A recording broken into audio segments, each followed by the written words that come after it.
Page 338, In the Hall of the Mountain King. This is a piece from a suite by Edward Grieg. I'd encourage you to just go listen to the suite. It's really neat. It's an orchestra piece. This is a nice little arrangement of it, though. I'll go through the process I use to learn a piece of music. It's the same pretty much in all the videos. Just a set series of steps where I kind of build the piece up one thing at a time. I mean, if it's simple enough, I can do multiple things at the same time, but for the purpose of these videos, I'm doing them one thing at a time.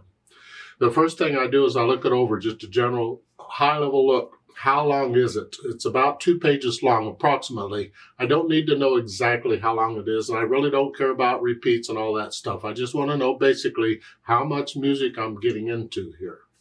About 2 pages or a page and a half, something. Check the clef signs because they could be anything pretty much. And this treble and bass to start with. They might change, but that's okay. At least at the beginning, they're treble and bass. The key signature, 2 flats. So it's either in B flat major or G minor. Those are the 2 keys with 2 flats. Now if we look at the M, the last measure you hear, it's a G minor chord. We're not using all the notes in the chord. We don't have to. It's still a G minor chord. So we're in G minor. However, go ahead and do the scales and arpeggio for both keys, B flat major and G minor.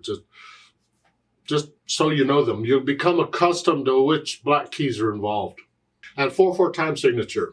Now, since both hands are busy, I'm going to go ahead and take one hand at a time. Right hand, it starts on measure 5, and the notes are written here. But there's a note above the staff there that the right hand goes an octave lower. So we're just going to go down here.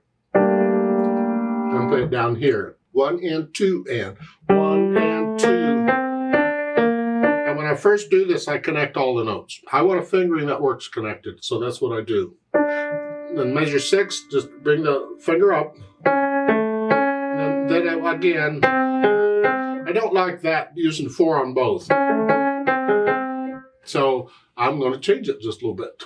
Now, because of the staccatos and all, you could get away with the fingering in the book. But again, I like a fingering that works connected.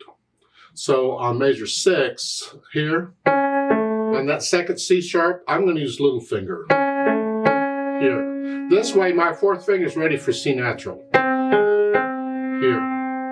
And then go on. And they want thumb on the B flat. If you don't mind being up in here, your hands fit okay, that's fine. If they don't, then we need another fingering so we can stay out here. So in measure 7, just 2, and I'm just kind of stretching out here. See, I just got all those notes there in this hand position. That keeps my hand out here. I'm not up here. I don't know how big your hands are. There's nothing wrong with putting the thumb on the B flat if your hand will fit up in here okay. But even if I do that, I still, when I'm done with it, I come back out here. So I stay out here as much as I can. I don't recommend staying up in here. Don't recommend it. Then measure, 9? Same thing.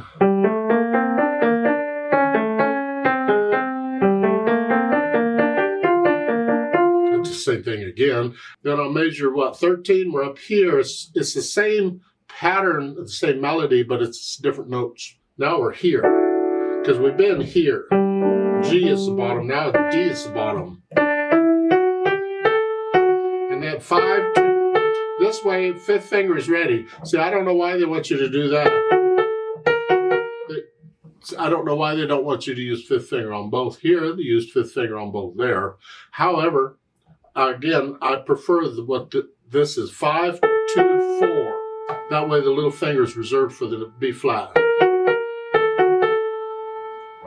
So again, measure 13. 2, then here. And you do it again. And again. Okay. Measure 21. Now we're back up to what we were doing, measure 5, but now where it's written. Okay, measure 25, it's the same thing, but now the 8 VA above the staff sends it up an octave. Remember the 8 VA where it's at. If it's above the staff, you go up. If it's below the staff, you go down. They could have done this marking over on measure 5, but it's easier to read what they did on measure 5 than to have the AVA in the middle of the staff like that, because it gets cluttered, it gets busy. So that's okay what they've done. But measure 25, now we're up here.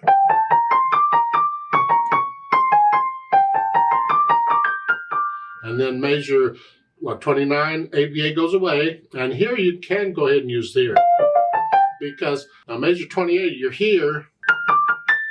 And then the AVA goes away. Just come on down. You have a beat rest. Come down.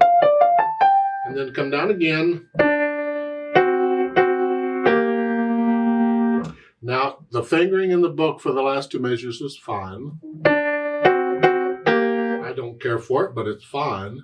I prefer to connect both. So I can do that. So I can cross over if the hand's big enough. Otherwise, I got to go on the quarter notes 1, 4, 2, 4. They're repeated notes. I can do that. And then I can go that. Here. You pick a fingering, or your teacher will pick a fingering, whatever it is. If it's different than the book, pencil it in and stick with it. Left hand. Well, left hand gets melody at first. Here. How about 2 again? No. I don't want to use the same finger. So I change it. So here, it'd be a little bit different. See, the fingering, yeah, you got to figure out each time. First measure is fine. So, second measure, I'm going to use thumb on the C natural. That's fine. And it's 3 or 4, or I don't care which finger for the A flat, it doesn't matter. But that's just that. And then again, now I cross over for measure 4 up here. Again, we just use the second finger for the black key, and the thumb stays out here. Because you could have gone up here. But I like to stay out here with the hands. Now, once you get through that mess, then it's really just this broken chord. Forever. Until you get to measure 8. And they say 5. No. I want to cover all of these notes for, like, in measures. Let's go over to measure 7. Measure 7 is, the notes are here. Measure 8, the notes are here. I'm going to cover them all in one hand position. Here. G minor 7 chord. And that's all I'm going to do. So it's going, and then here. I get all of that in one hand position. And I'm good until I get to measure 13, when I got to be up here. Here. So I got to go from measure 12 to measure 13. And here, just crunch up. And for measure 14 for the B flat, you can thumb if you want. But if my thumb is here, I can use second finger on the B flat. Just stay here. You can use thumb if you want. Whichever. And then measure 21 way up here. Well, with measure 20, what's here. Again, just crunch up a little finger. But now we're back to similar to what we had over on the previous page. If you look at measure 23, you're here. And measure 24, you're here. That's a B flat F in there. Well, again, it's the same fingering I used before, so it's, and just here. So I get them all in one hand position. Now, at measure 27, we're here. Measure 28, we got to come down here. Well, if I do that, second finger doesn't work on that high note anymore. I need thumb on that. So it's somewhere in measure 27, I need to put thumb on the D. So I can reach down to the octave and then come down. And the last measure, there's an AVA under the last note, which takes it down another octave. So once I sort of have the hands figured out, the fingering and all that junk, then I try to put it together. And I may hesitate. That's fine. I don't care right now. Just trying to figure out how the fingers are working together. Starting at measure 5, where we're here and the right hand's here.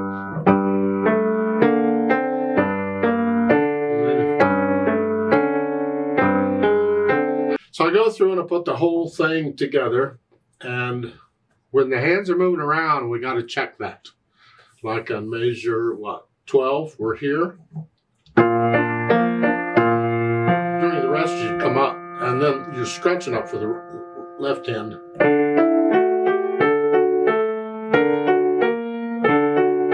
So forth.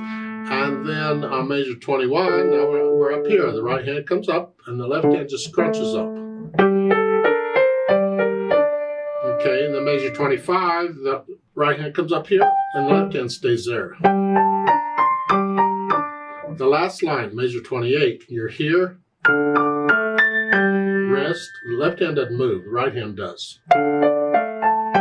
Rest, now both hands move down. You got one beat rest to move both hands. How you do that is up to you. You can do one hand quickly, one hand then the other, or both hands at the same time. Since you have a beat rest and it's a slow piece, you can here move both hands together. Just check and make sure you're on the right note before you play it. Rest. Okay. So once I have an idea of the hands working together, then I go back over it carefully and slowly and get rid of any hesitations. Take it just a little bit at a time, doesn't matter, but no hesitations. And once I have the hesitations worked out, then I have the articulation. And here the staccato and accent. I'm flexing here at the wrist for the staccatos. They're all short. They're bum, bum, bum, bum. The accent just a little louder. This is where you can get away with their fingering that they're using because of the staccatos. But again, I like a fingering that I can connect them. And it's all pretty much that way except for the half notes. So in the measure 5, both. Now the accent's in the right hand, not the left.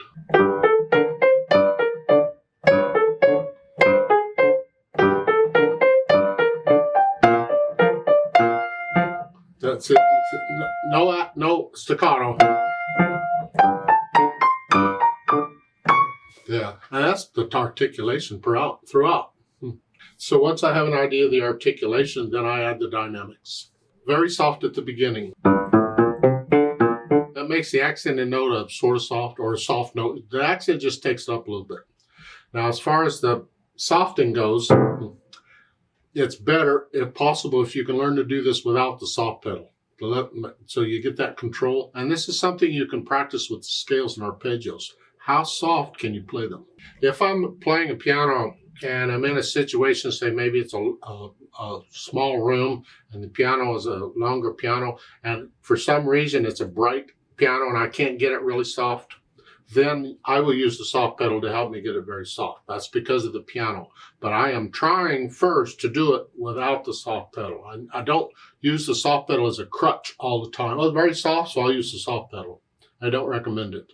We want to learn to have the control over the fingers. So I'm recommending here, if possible, don't use soft pedal. And if you're on a digital piano, you probably don't even have a soft pedal. Good, you don't need it. So here, it's very soft. Now, measure 5, now it's soft, but that's the melody.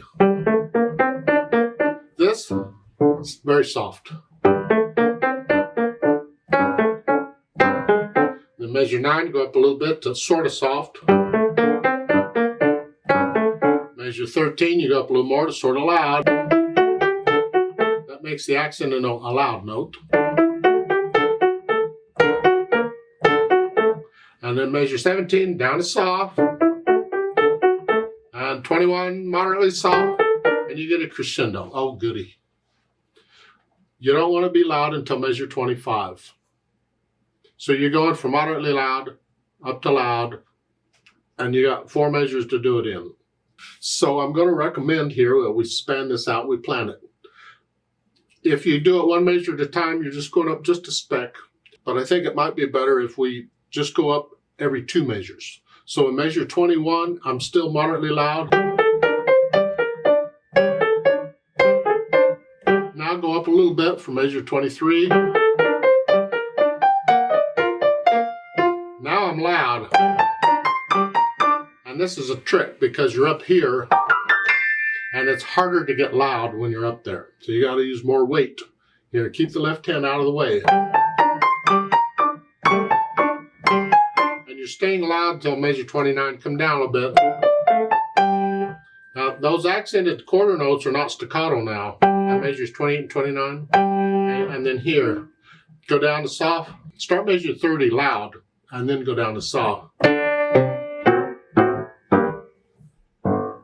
Yeah, then you're soft at the end too, or very soft, or soft down there somewhere. I don't know. It's better if you can get into this and feel the dynamics. The idea is these giants or whatever, the trolls or whatever they are down in there, they're off in the distance first. You can barely hear them, and then they get louder and louder and louder, and then they go away. So it kind of gradually gets louder and then goes away in this arrangement.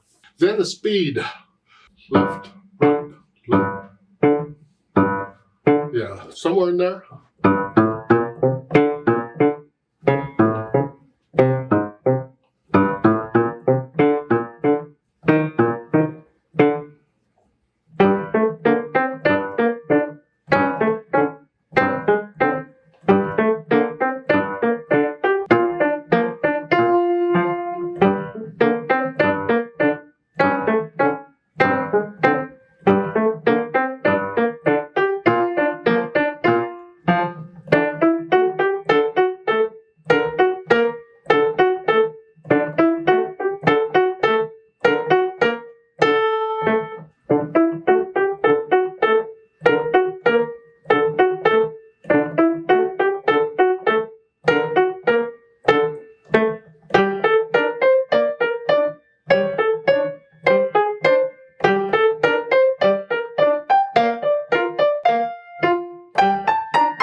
Please don't copy me. You feel the music. You get into it. Listen to the orchestras play and listen to more than one. Don't just listen to the one orchestra say, oh, is that how it goes? Maybe, maybe not, because different orchestras will interpret it differently. So listen to different ones. Let's play this together very slowly and check the notes and the rhythms. Now, I'm not doing the dynamics. So we don't do louses. We're not performing it. Just checking notes and rhythms. I will do the staccatos and accents. So I'll give us 4 quarter note counts to come in, and the metronome is beating quarter notes here. So put your hands where they go, ready. I suggest go ahead and have your right hand up here ready to go, even though it doesn't play for a while. I mean, technically, you could leave it on your lap until measure 4 or so and then put it up. But I think with all the eighth notes and everything going on, it's probably safer just to have both hands on the keyboard ready to go. 1 and 2 and ready and go and 1.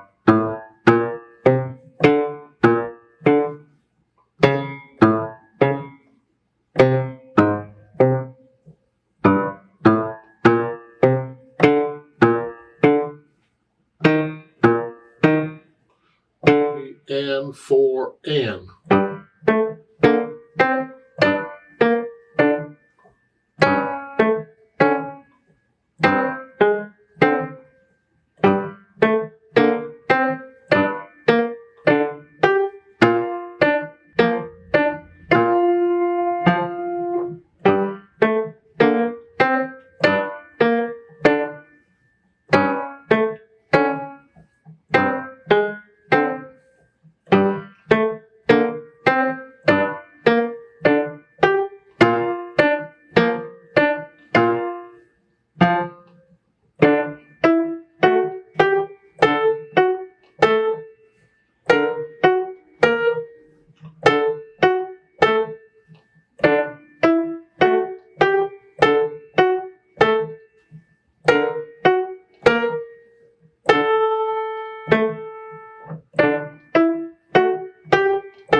rest, and.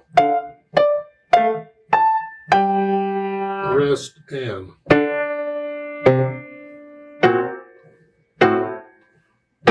And 2 and 3 and rest, and.